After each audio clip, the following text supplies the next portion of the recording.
Are you struggling to use your Kirby Vacuum and it's costing you money? Then this could be the video for you.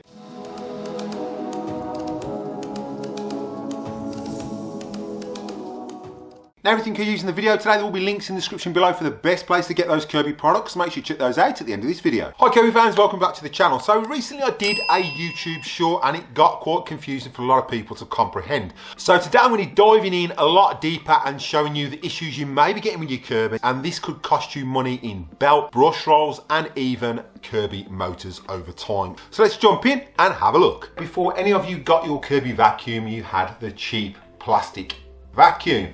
Now, what a lot of people are doing are making a mistake and they're using the Kirby the same way they would use this. But there is a couple of differences. This is going to be costing you belts, brush rolls, brushes and even motors if you're not operating it correctly. Also, it can cause damage to your carpet. Now, it doesn't matter whether you've had a Vax, a Hoover or a Dyson, they all work roughly the same, and with all vacuums have got a brush roll if you've got an upright. The issue with this is obviously it hasn't got the same agitation as the Kirby and it hasn't got the same airflow, so it's not going to clean as good as your Kirby. But putting all that aside, what you would normally do is turn this on first so the brush roll is spinning, it's not contacting the carpet. You would put your foot there and then lower it and that would hit the floor. Fair enough. Then when you push that back, that would lift up, raise off the floor, and then you'd turn it off.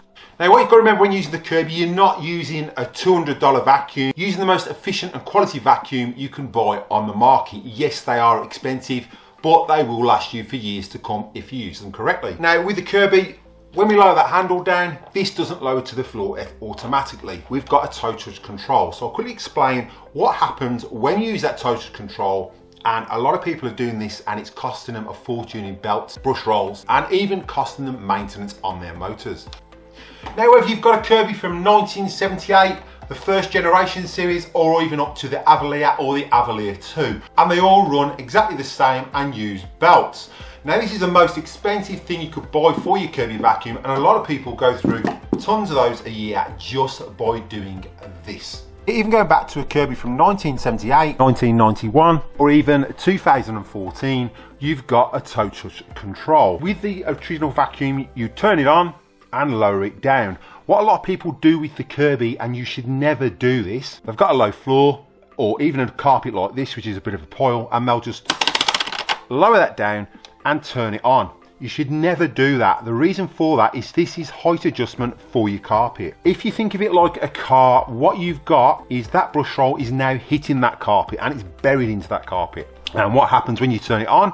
It's going to have restriction because it's hitting the carpet straight away and it hasn't got time to get up to speed. It's like having that car and driving it with the brakes applied while trying to accelerate. You're going to burn out the clutch, which is the same thing with the Kirby. You're going to damage the motor and put strain on the motor and strain on the brushes and also on the brush roll and the belt, because the belt's going to be turning. The brush roll can't turn straight away, hence it's going to spin, and then you're going to start burning belts and damaging brush rolls and damaging your carpet.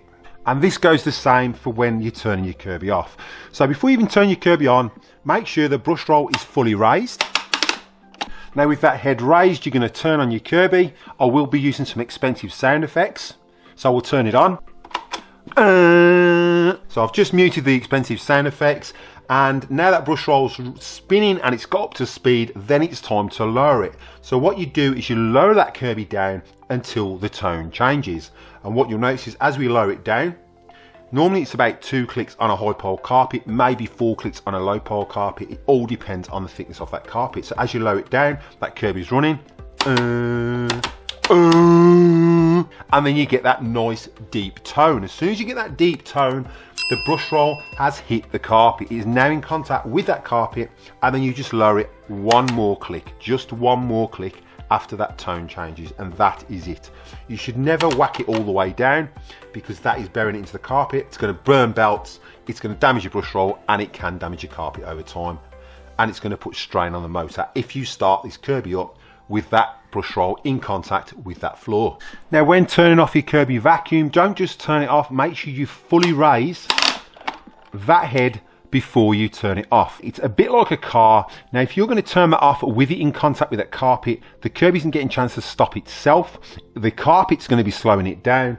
The belt's going to be spinning because that brush roll's catching the carpet, the motor's trying to turn, and it's going to end up burning the belts out and damaging your brush roll, which I'll zoom in and I'll show you. You can see the brush roll's actually got a divot in it, and that is where the belt has been spinning due to this being turned off with the brush roll in contact with the floor, or turned on with the brush roll in contact with the floor, and it will burn a channel straight through your brush roll. Okay, so when you wind that belt on that Kirby, what that belt does is it hooks and it pulls up there. Because that belt's attached to your brush roll, as you turn that belt lifter on, it will hook it, and then it will lower it onto the spindle. This spins, hence turning your brush roll.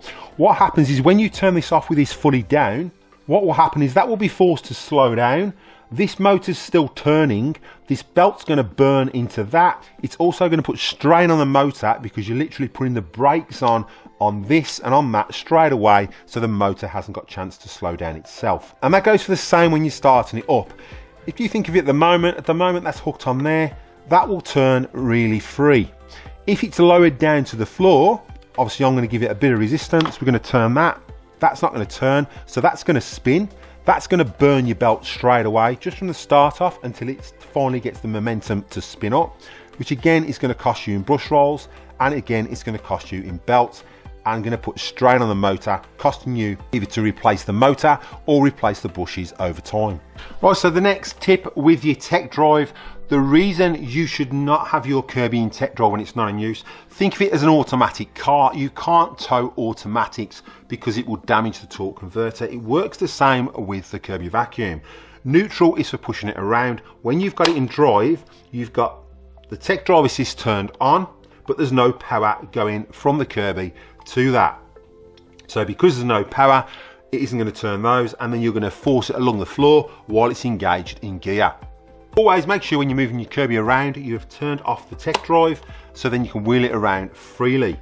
Now this one is in for repair at the moment, and this one has been pushed around and it has damaged the gears, which you'll hear now. So you'll get that noise, and that's because it's been pushed around, not in neutral but in drive, and it has damaged the gears, which I have to replace in this Kirby. Now if you are getting that noise as well from your Kirby, it may be down to the neutral and drive switch that does wear. I have done a video on that, and I'll put a link to that video at the end of this one. This Kirby did have a new switch fitted by me, so this is actually damage to the Kirby tech drive from pushing it around with it in drive. Don't forget everything used in the video today. There are links in the description below for the best place to get those Kirby products. Make sure you check those out at the end of this video. So I hope you found that quick tutorial and explanation a lot easier than an 8-second YouTube short. And hopefully these tips will give you years of cleaning with your Kirby and save you a fortune on maintenance and replacements of parts with your Kirby Vacuum over years to come. Belt wise, you shouldn't be going through any more than 3 belts a year maximum. If you are, I've got other tips on why your belts might be burning. Now for those who are having issues with burning belts, check out this video, and for those who want to look at servicing your Kirby, check out this video. So thanks for watching, happy cleaning, and I'll catch you in the next one.